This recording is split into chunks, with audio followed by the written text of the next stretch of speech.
Good evening, good afternoon, good night, wherever you're listening from, wherever you're watching from. I am Dr. Canute White. You're watching, listening, Canute Exploration, your topic in a podcast. And we have just celebrated International Women's Day 2022 on March 8th this year. And the theme for that day was break the bias.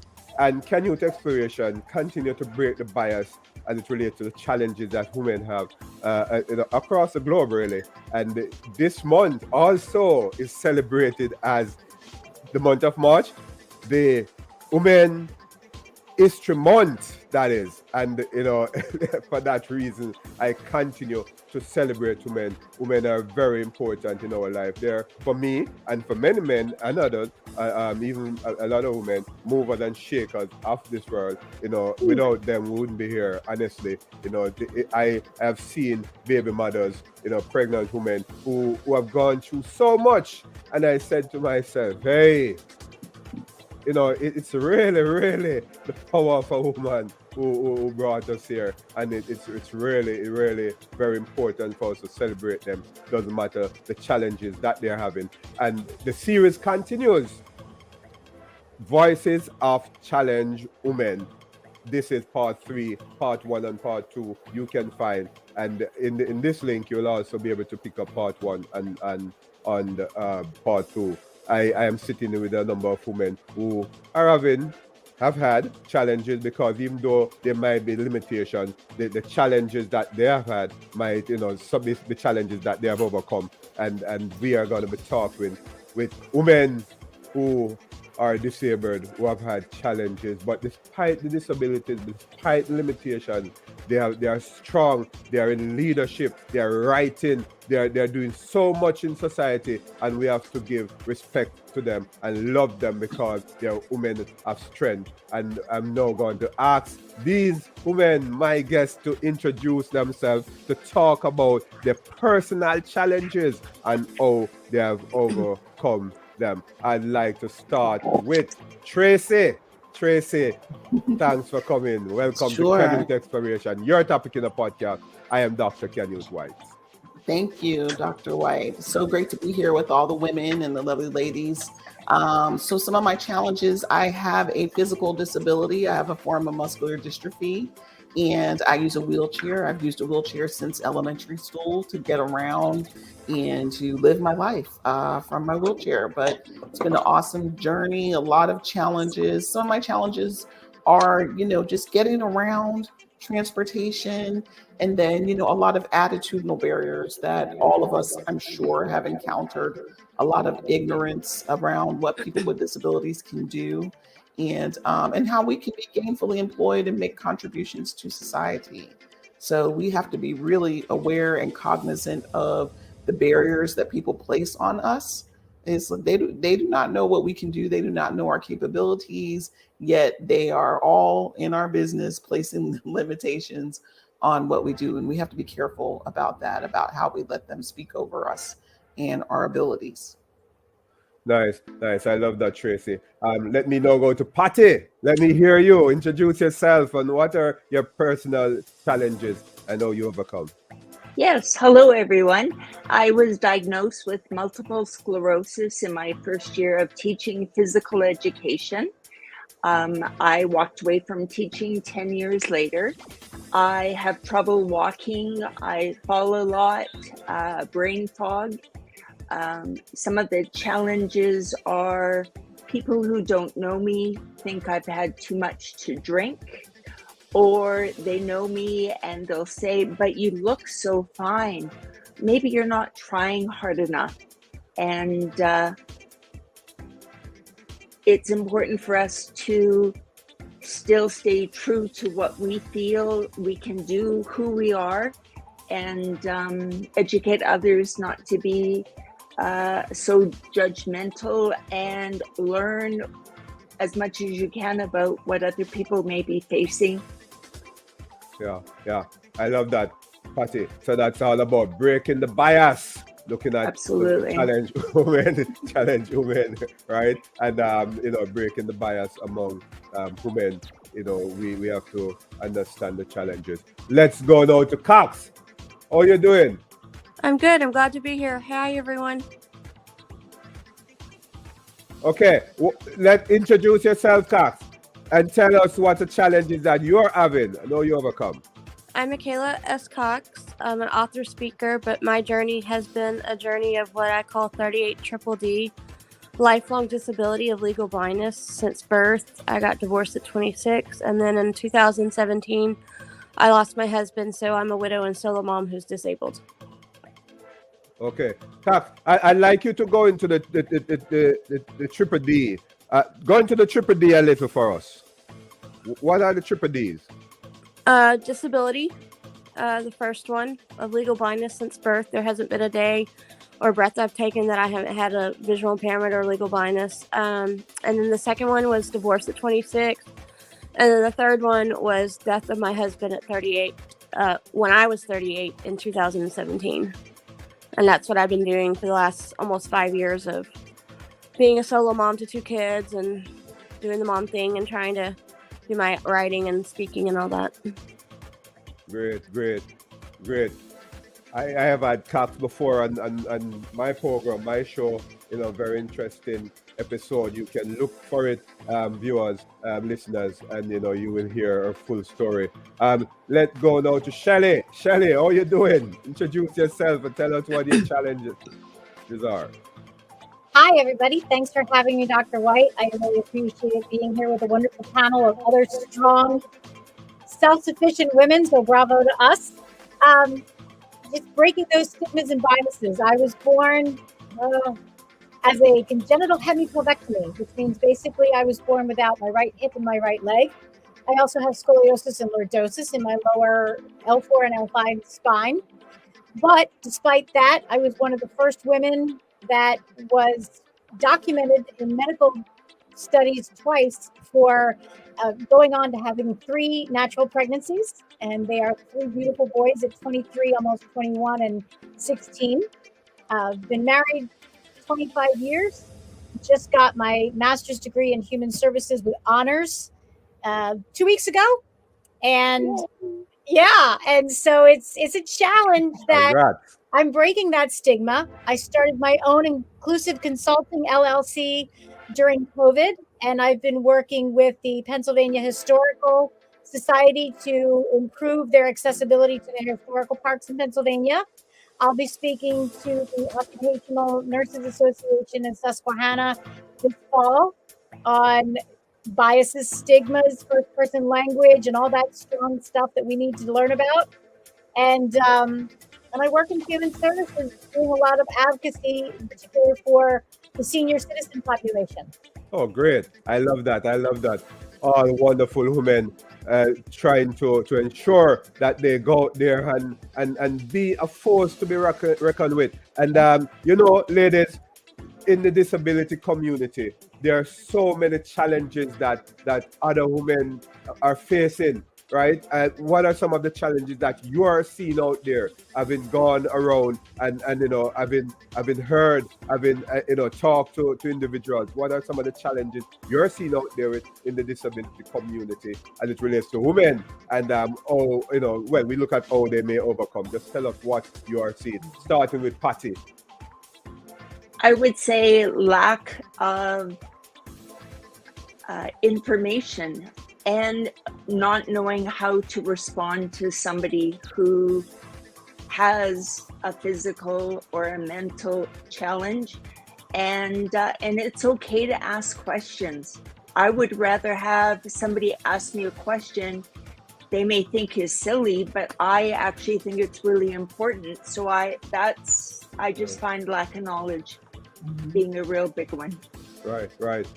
Oh, what are you seeing, Tracee, out there? What are you seeing being there? Yeah. So what I've seen mostly is a lot of isolation, especially during COVID times. I think that one of the major deficits among some people with disabilities is just the access to technology in order to communicate. People don't have necessarily have smartphones and tablets in order to get on Zoom. They don't know how to use it. And so that can be very isolating. There was nobody to come over, teach you how to use it, help you get online. And so, sadly, I think some of those people really suffered, just not being able to have. I have, a lot of us, probably all of us have work and we have community, things that we're doing. But what about people who, don't have that, don't have families? I'm single and I don't have kids. And so it was just, at times it was really hard. I had all the technology. I have all the technology I need. And because I have employment, I can afford it. And I actually ended up teaching some people how to use Zoom, but mostly people that already had access. And so I think that we forget about those people who live in silos and who really don't, like, if you live with an older caregiver, well, if you don't know the technology and you 40 and 50, they don't know the technology, they're 70 and 80. So it was kind of a double whammy, I think, sometimes for women. And, that really struck me. And just having a disability, having lack of access is a pandemic in and of itself, a separate pandemic. Wow. Interesting. Before I go on to Cox and Shelly, I saw you, Patti, shaking your head. Is there something that was said that, jumped out at you? The isolation is huge, and worse now because of COVID. But again, I'll go back to how people feel they are viewed out in the public if they look different, walk different, act different. So they tend not to go out there because it's very unsettling and they're uncomfortable. And so some people choose to remain at home, which is terrible. Right. We're looking at women challenged with disability and how they get by and basically overcome, because I believe that women shall overcome and will overcome breaking the bias on Canute Exploration, your topic in the podcast. I'm Dr. Canute White. Cox, what are you seeing out there as it relates to the general challenges that women with different disability are facing? I think, at least for me, transportation's always been an issue because I don't drive due to legal blindness. But when you are resourceful and advocate for yourself, you can pretty much get around it with a lot of work. But other issues, at least stateside, I don't know about internationally, there's a lot of social policy issues. There's issues with employment. There's issues with education.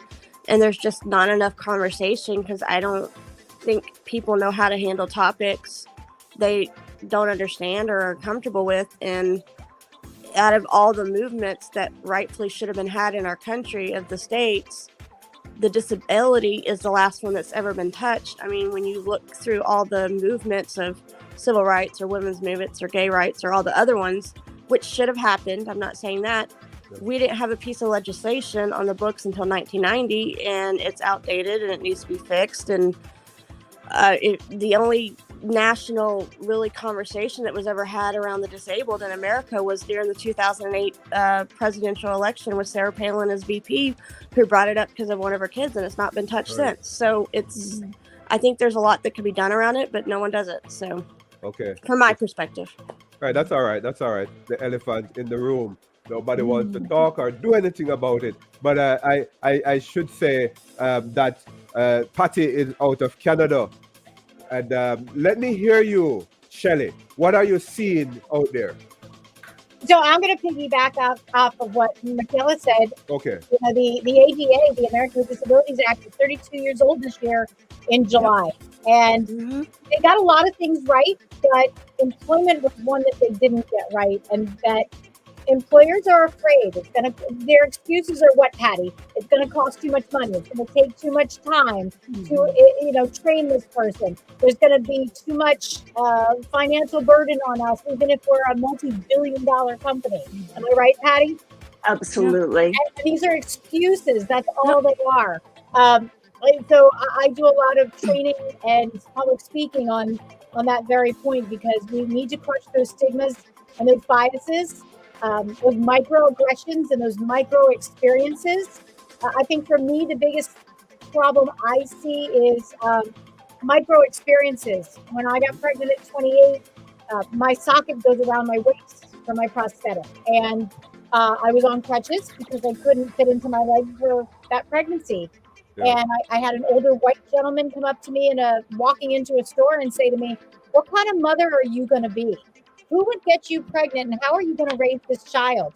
Mhm. Well, let me just tell you, 2 out of my 3 boys so far are Eagle Scouts. They are both electrical engineers and international business administrators in college. Yeah. And they have all their arms, all their legs, and everything is perfect. And they're healthy. So don't assume what we as women with any disability can and cannot do. Amen. Let us make Amen. those boundaries for ourselves. Yep. And you do you somewhere else if you're not going Mhm. to show us respect, because we are entrepreneurs, we are teachers, we are parents, we are business owners, we are our business leaders, we are politicians, like Tammy Duckworth. Love her. So Definitely. And that's what we're about here in Canute Exploration, breaking the bias. Because I know that women with disability are very powerful and they're able to do even better than those who are able in many cases, right? So I stand with you as it relates to that. But let me ask though, talking about overcoming, let me start with Patti again as it relates to the Canadian situation, because you're in a different culture than the other 3 ladies. Overcoming of women with disability in Canada, in the Canadian situation. For me personally, it's been a shift in mindset and pushing away those thoughts and people and ideas that do not serve me.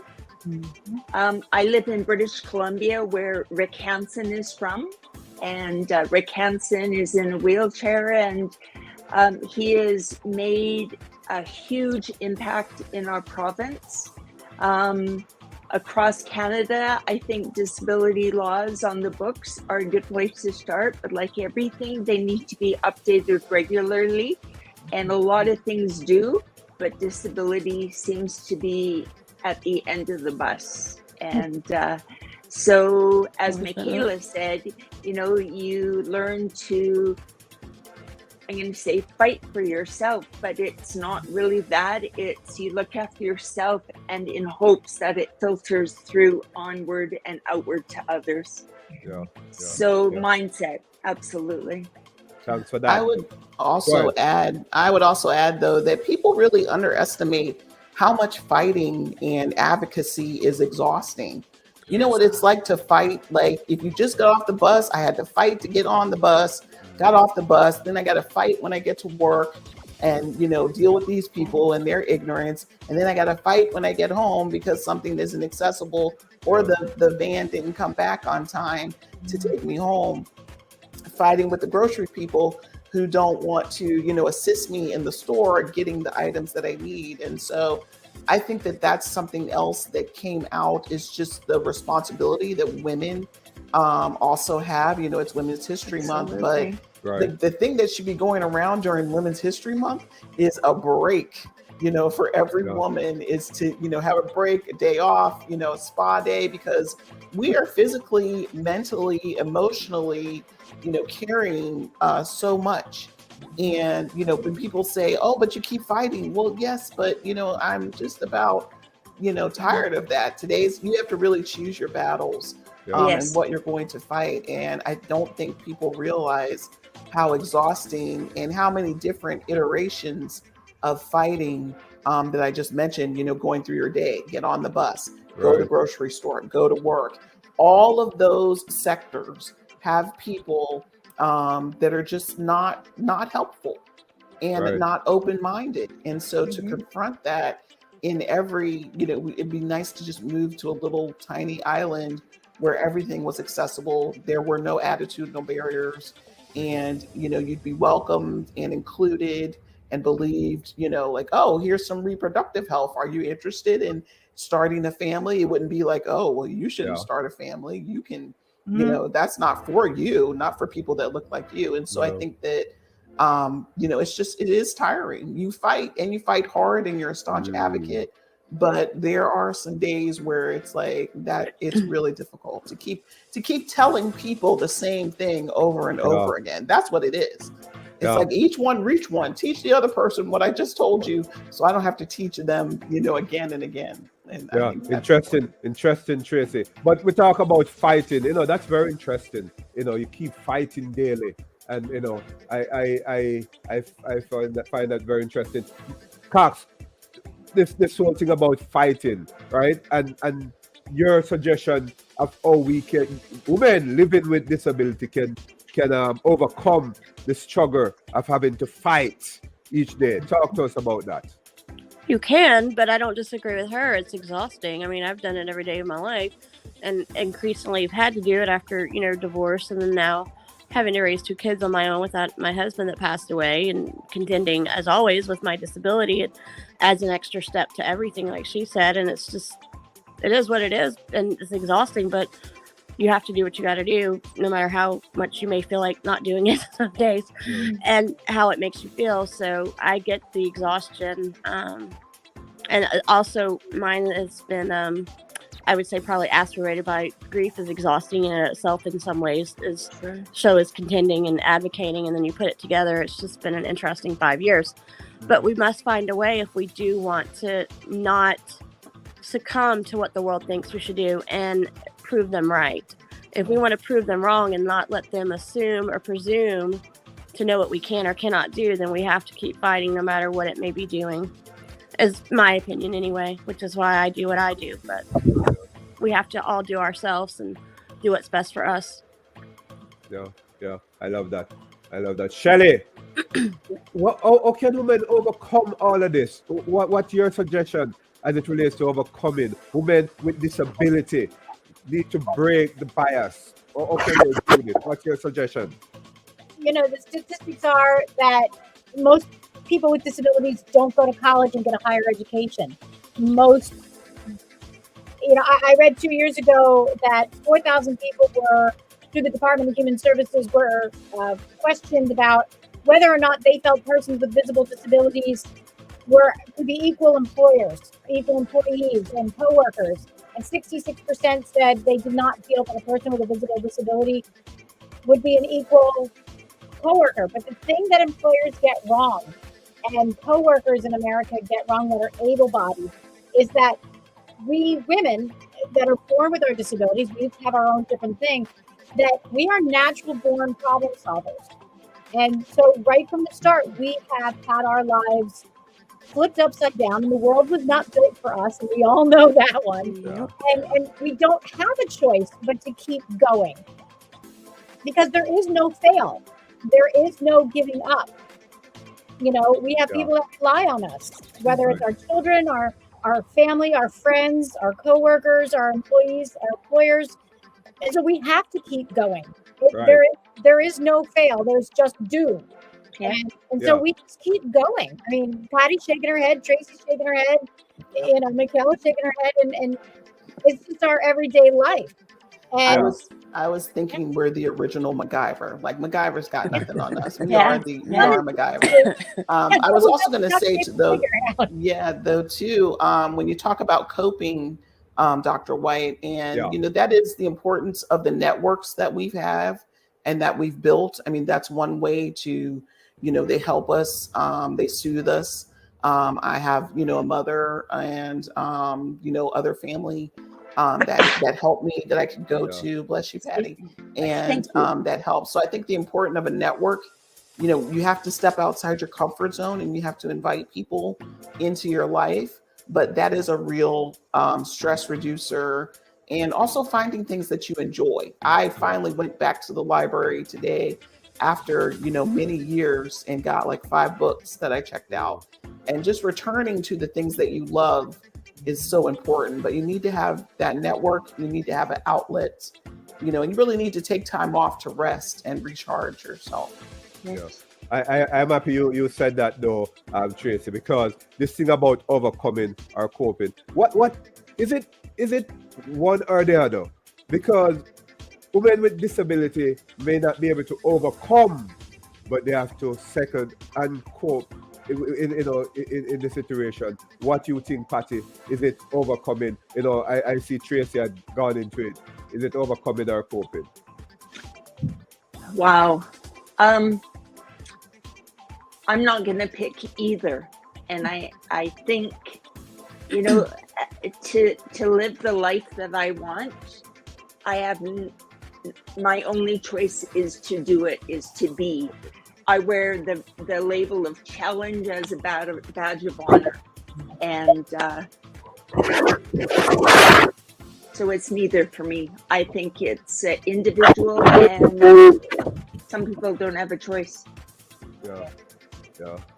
What do you think, Cox? Is it overcoming or coping? What you think? Is it that they have to be second with it? What I say is, you may not be able to move the mountain of our challenge. Like, I'm never going to make my disability go away, but I can choose to get around the mountain by for me, first and foremost, it's always my faith. And then it's life is a choice. I can either define me or I can define it. And then it's a mindset is key. And then self-care. And then being having resources and like facilitating and advocacy and network and all the things that you need to be able to get around what we're all struggling with. So that's what I've always done. Yeah. And I would say they're not even mutually exclusive. I think one day you overcome and you celebrate that, and the other day you don't overcome, but you cope. Yeah. So I think there's really an ebb and flow. They're both things are going to happen in this week. I'm going to meet a challenge and I'm going to overcome it. Another day, I'm going to decide that challenge is not worth my time. I don't have time. I'm going to take a nap and I'm going to cope with it. Right. So I think that you do both. You really do. Yeah. Shelly, what do you think? I think Tracee's really, really right. We're all kind of shaking our heads here. I think it's day to day, hour by hour, and there's a thing called spoonies. And I'm not a spoonie. I'm not sure what the concept is, but it's something of you have a little bit of time, and you have to really be careful with how you give your time and your energy to each activity throughout your day, throughout your week, throughout your month. What's important to us at the moment. Sometimes I'll work another 3 hours on my business after my regular job. And sometimes I'll just sit on my phone and watch TV and just chill out and not do much of anything. So it really kind of depends how we physically and mentally feel. And she's right. I mean, it's always an ebb and flow of what works for us at any given moment. Great. I know some of you ladies, you have written books. I know that Cox, you have a book coming out shortly. Tell us a little about your book and how it can help women break that bias. I have 9 out, and I'm trying to get some out this year, but I've had delays. Trying to think which one to talk about. I'm trying to think, because I guess in my Now I See series that walks you through that journey of what I've lived through is where I share my experiences and shared what I've learned and the nuggets and the wisdom and what it has taken to live these things out. So hopefully the second one will be out in the spring. So yeah. What's the name of the latest book that you have, Cox?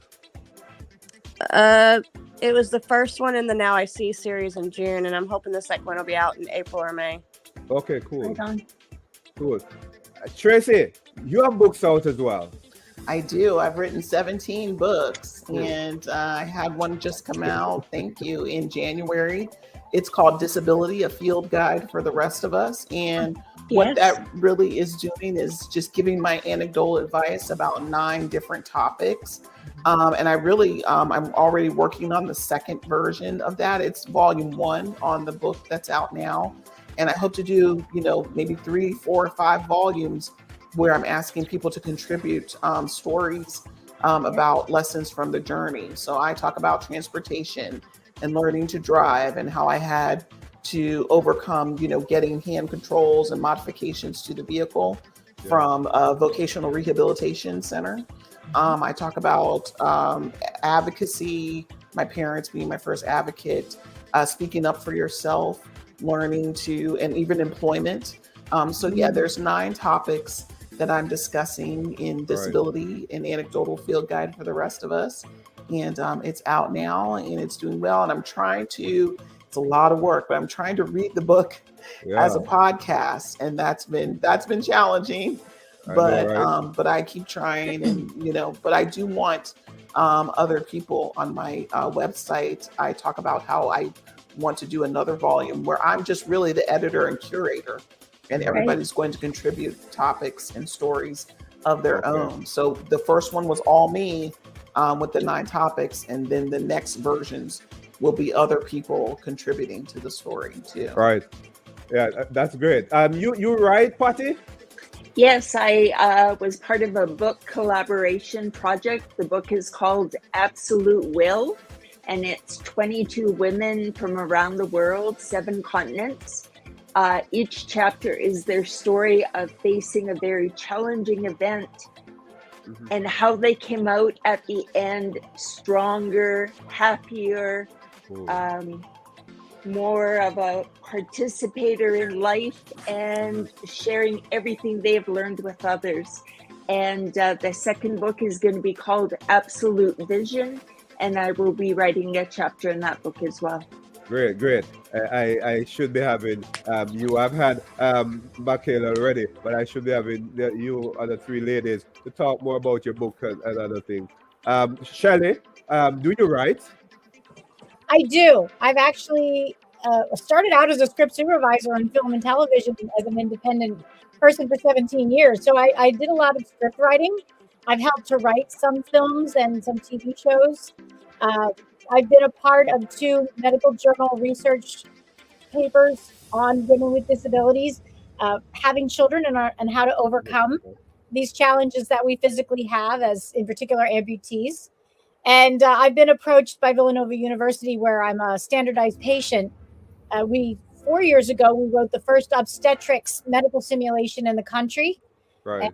It's the story timestamp of my second pregnancy, and teaching nursing students, and it's a very good thing. It's teaching nursing students how to talk about, how to think about, and how to advocate for mothers with disabilities during pregnancy. Okay. And so we're now looking at doing a book together on my life in particular. That's interesting. That should be an interesting read. I have some questions that I'm going to be asking each of you. I actually picked these questions from your platform, and I choose one from each platform that I will be throwing out. However, when you hear each person talk about, answer those questions, if you have any question, follow-up question, that's where we're going to surround the discussion. The follow-up question that you may have. But let me start with Tracee. Your question.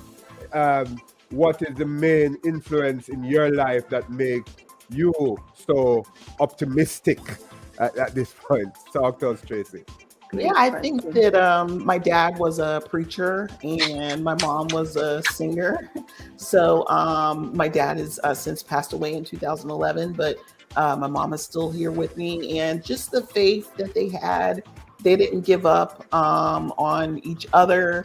They didn't give up having a child, with disabilities. Even though I'm as articulate as I am, there's still many physical challenges of different homes we lived in with steps and being carried and just a lot of different things. They really stuck together and they really hung out, and they're high school sweethearts. So that influenced my romance writing and telling tales of love, especially Black love and stuff like that, and uplifting and happily ever after. And I just know that God has a plan, and I try to, even though I reckon with him about, every time I get up, I'm like, I'm still disabled. Like, what's going on? You done yet? Do you have enough glory? And he's like, no, not quite. Keep going, my humble servant. Something like that. There's a Starbucks card in your wallet. Like there's little crumb droppings that I can get. It's like, okay, I guess I continue in this life.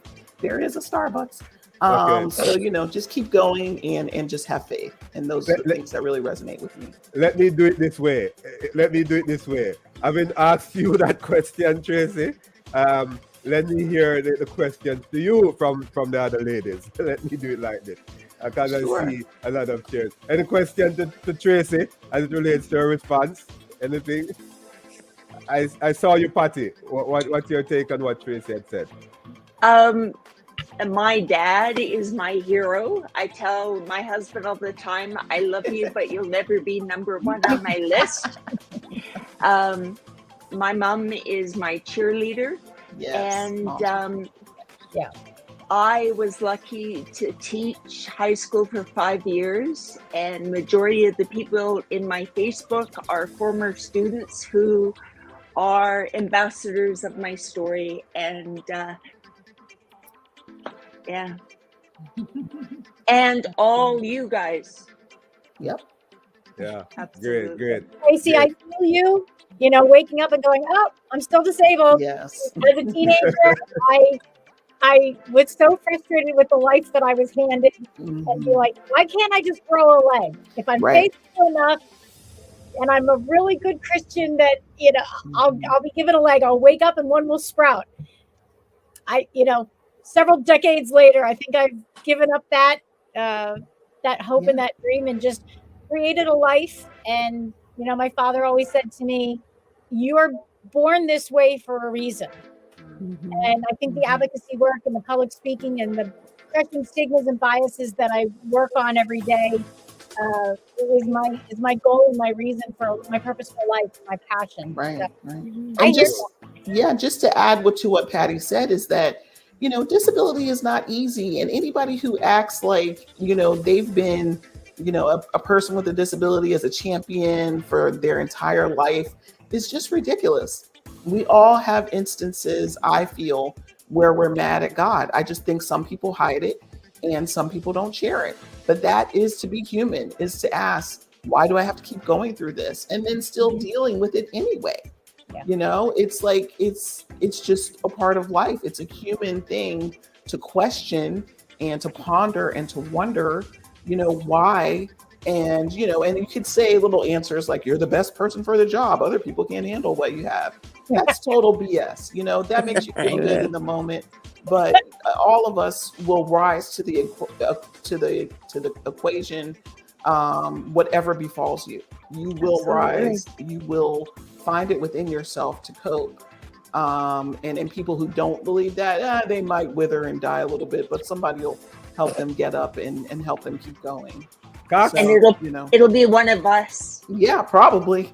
And we'll be like, see, I should have told you. You should have acted a little more humbly when you were walking, So, Cox, what do you have to say? Cox, do you have to say anything on Tracee's answer? I agree. I mean, I think when you come from a point of view in life of where we're speaking from, it makes everything look different than what most people worry about or realize or even think about or have to contemplate. And I agree.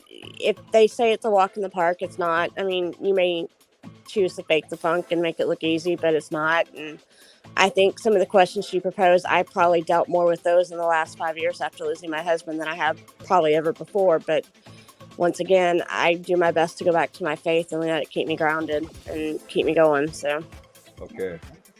I would like to add one quick thing. Go ahead, Patti.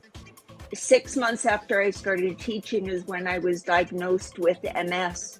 And the man I ended up marrying asked me if I knew why I had MS. And I thought, you must be nuts. And he said, the reason is that you were so great in your previous life that God had to give you a challenge this time around. And I'll take it. Yeah, and Patti, I love that. You're strong. I really admire your strength. Patti reaching out of Canada there and Canyouth Exploration. Your topic in the podcast. I'm Dr. Canute White. Patti, your question. Okay. You seem like someone who basically better off with MS, than you were before MS. Why? Oh, that's brilliant. Patti, let me say this. These questions, audience, were picked up from Patti's question that she'd like to answer. So let me say this. Okay, go ahead. I love who I am because I live with MS. I am a fantastic person, and I am more empathetic. I see way more than I did when I was at university drinking beer and thinking I had the world by the tail. I am living my best life right now because I choose to see it that way. Go ahead, ladies. Any question to her? Any come back with that? Just a comment that, disability makes you more aware. You're more Yeah. self-aware. You're more Absolutely. aware of other people's, motivations. There's a level of maturity that you have to have, I think, in order to have a disability. And of course, we all know immature people with disabilities, but if you're shining and you're doing and you're moving forward, you definitely gain a level of maturity that I think other people lack. Right. I walked into a bus with a cane and got a seat, and a pregnant woman, I'm sure she was going to give birth in seconds, was standing, and I offered my seat to her. And it was just, it had nothing to do with I have MS or she is pregnant. It was just a really genuinely nice, thoughtful thing to do. Yeah. Yeah. We are breaking the bias. I'm not sure if Shelly and Cox have anything to say and that question to Patti, but what we are doing is breaking the bias as it relates to women with disability. This is Canute Exploration. I'm Dr. Canute White. Cox, Shelly, anything on that? Yeah, sure. Hey, Patti, what was the biggest change in your confidence or in your personality once you moved through your journey of being diagnosed and then, coming to grips with it or getting the hang of it? What did you notice was the biggest change about you as a woman? Learning to ask for help and not doing it all alone independently, and asking for help and being afraid that the other person is going to say no. And women are the mothers. We have that motherly instinct in us. And I think my sports background, it's just keep going. And Yeah. I can't tell you when that happened, but I can say it has happened. Yeah. I have a question too for Patti. How are the adaptive recreation and fitness programs out there? Have you started something, or did you go to find something for yourself? No, I live in a very rural town, and it's COVID has been very tough. The one gym that supported people with challenging obstacles went under because they couldn't stay open. The nearest bigger place that you could get support is 3 hours away. So people who live here are one of two things: elderly and have been here their entire lives, or people who have retired. Okay, great. The next direct question I'd like to ask Cox. Cox, what is your message to single disabled women, single mothers who are disabled out there? What is your message to them? My message would be to really anyone with any tribulation or challenge or disability is find your grounding. You got to believe in yourself and advocate for yourself. It's a choice. And it's a mindset, and that can help you do just about anything and have your resources because you're going to need them. And try and live your best life because you get one shot. So strive to thrive. Yeah. Patti, you want to say something on that? You appreciate it? Yeah. I think Michaela and I should go into the creating bumper stickers business because you have some great affirmations there. So if you get a knock on your door one day, it might be me with a business proposal. I'd look forward to that. Let's get together. I think we all need to chat after this. I must say before I ask Shelly that in the description of this episode, there's a link to these ladies' audience. You will see that they're listeners, and I will ensure that you ladies get together. I will make that happen whenever you want to. Right? I have those links to share. But Shelly, Yes. what do you have to say based on what Cox had said? I think she's absolutely right. We need to build a village as women, as parents, and as people with, women with disabilities. And we need that tribe. We need to find our tribe. And because I think, especially with kids, littler kids, we beg, borrow, and steal favors, don't we, Michaela? Yeah. Yeah. Yeah. And resources is where it's at. And thank God we have the internet like we do, because when I was growing up, I didn't have my tribe of other amputee family. And that's important for us to have in so many ways, on so many levels. So, yeah. Tracee, you have anything to say with as it relates to Cox's response? Yeah, definitely. Well, to Michaela and Shelly, just about the network, which I mentioned earlier, and I actually view my book as kind of like a network, almost like a phone book that you go and you learn. And I'm sure Michaela Cox's book too is kind of about stories, and that's where the real meat is learning, reading, having the resources out there, and then connecting with people too. I would just ask Michaela, how do you influence your children to be empathetic and kind and caring, to other people? Well, right now they're 8 and 11. And so I jokingly say all the time, we'll have a conversation in 10 years when they're 18 and 21 and doing well in the world. And then we'll give the verdict on how I've done over the last 15 years. But sure no, in all seriousness, that's more on me talking about, ask me in 10 years of how I did. But since being a single mom, I hope, you can only do what you do and hope at the end of the day it amounts to what you want it to. But I really hope, and seeing me as their mom and their only parent at this point, knowing, because they know I'm disabled, it's no secret. They know that everyone has to take them places. I facilitate it, but I'm not the one that's taking them places or picking them up, and other things like that. But I hope watching me do what I do daily and hopefully doing it well, striving to thrive, will maybe teach them things that I have learned at a very early age from being disabled my whole life, of endurance and persistence and sheer willpower and determination and perseverance and hard work and tenacity. And then they'll maybe, even though thank God they don't have to, I've told my daughter on more than one occasion, her life will probably look very different from mine and she won't have to do it the way I did it, but maybe she'll get, and my son too, the values and instill them in them for their own journey, even though their journey will be different from mine. Oh, interesting. Michaela, my boys are older, 21, 23, 16. So I've kind of made it over that hump of littler kids. And I can tell you, I see it in my boys. They're more patient. They're more kind. They look to be helpful, even when somebody's doesn't have a visible disability, but that they understand that every 1 in 5, 1 in 4 Americans have some sort of disability. Some of them have their own challenges with ADHD, and they understand how to empower themselves, how to use their calming coping skills.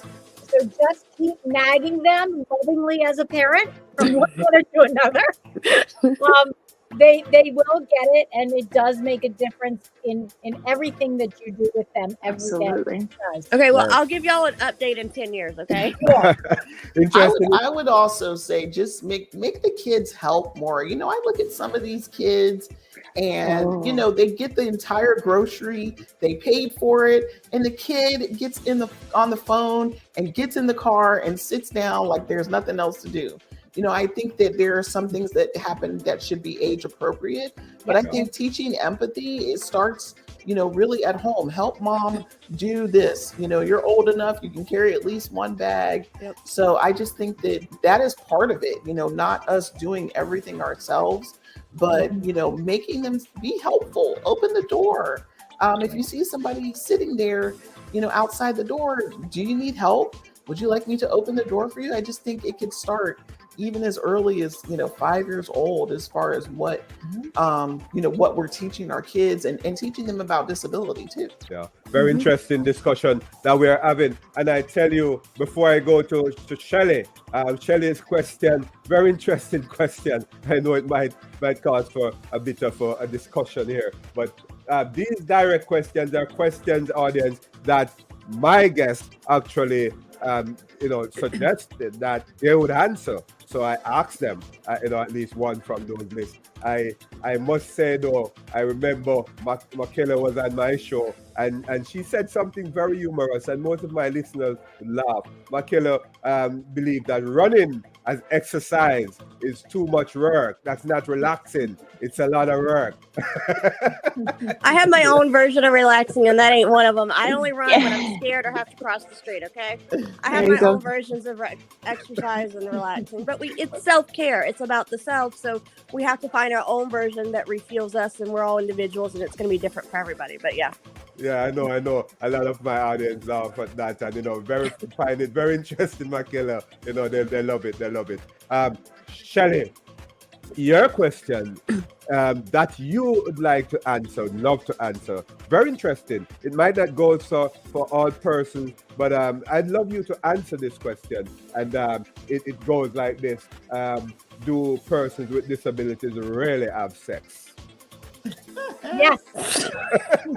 We didn't have kids if we didn't. But I've had many discussions with international friends of all abilities and disabilities, and it's a huge stigma of, oh yeah, how does that work? Well, gee, if I have to explain the birds and the bees to you, you're missing out on something. And I have friends that are wheelchair users that have children naturally, and just because we have a disability, it doesn't mean that we don't want to be parents.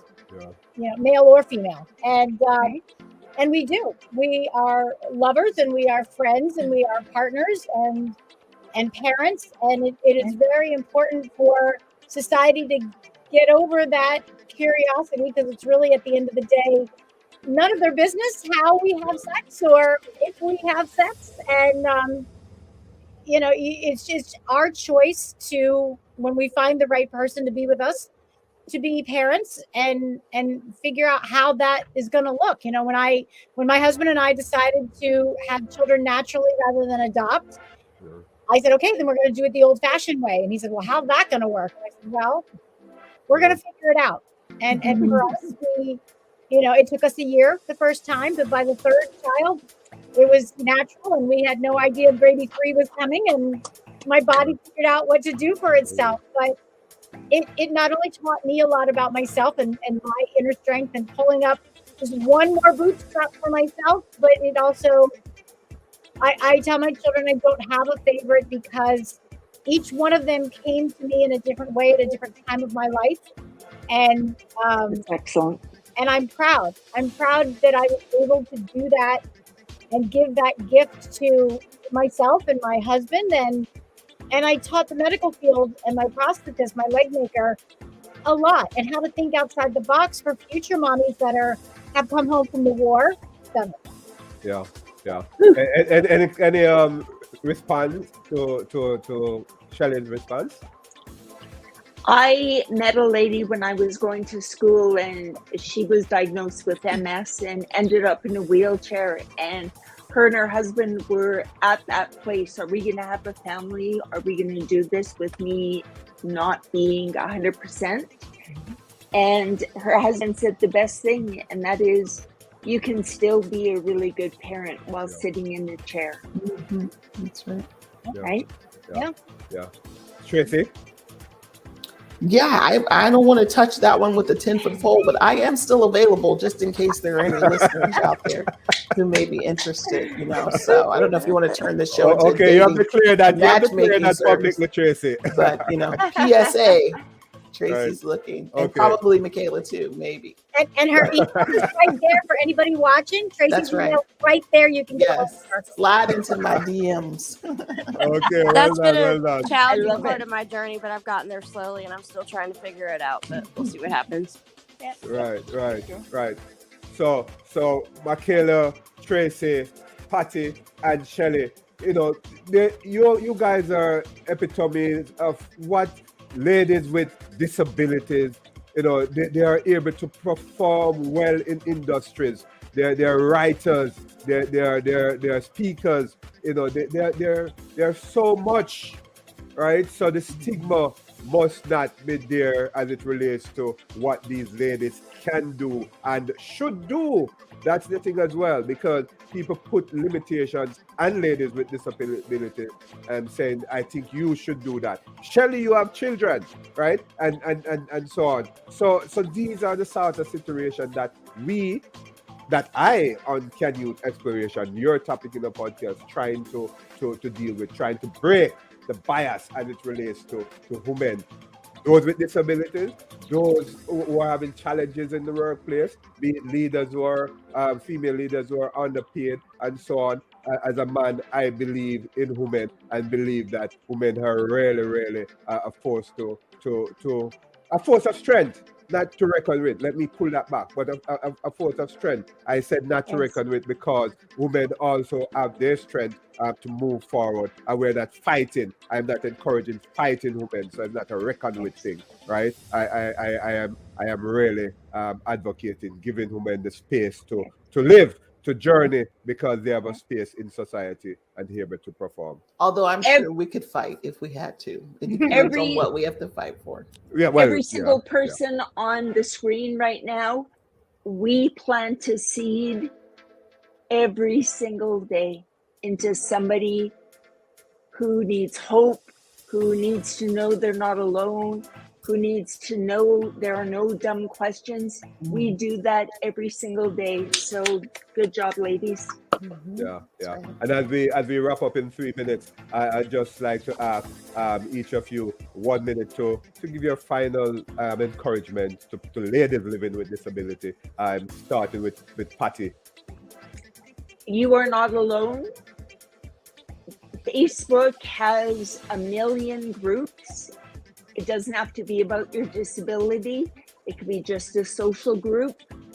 And as Tracee said, that isolation thing is real, but you are not alone. Okay. Tracee. Yes, just, keep trying no matter what. Don't give up. Keep going. Every day is a new day. Even if you get it and have a hard time on one day, you can start again. Go take your nap. That's what I advocate. Take a nap and get up refreshed and start over. And I know why Cox laugh, but Cox. I'm all for naps. It's been a rainy day here. I almost took one too. Like I said, just you get one shot, we get one life. So live your best life. Don't let it define you, and you define it for yourself and strive to thrive. Yeah. Right. Okay. Shelly. Final thoughts. I think be proud of what you have in life, internally and externally, and know that whether you were born with your disability or you've acquired your disability later in life, that it is for a higher purpose. And, really dig in and find who you are, because it will teach you things. Like Patti had to learn things. I had to learn things. We've all had to learn things. But finding your tribe and finding your family, even if it's international, absolutely find your tribe and know that you're not alone, like some of the others have said. Okay. I ladies, I really appreciate you coming on Canute Exploration, your topic in the podcast. I am Dr. Canute White. Thank you, ladies, for coming. Thank you. Thank you, sir. All right. Thanks, ladies.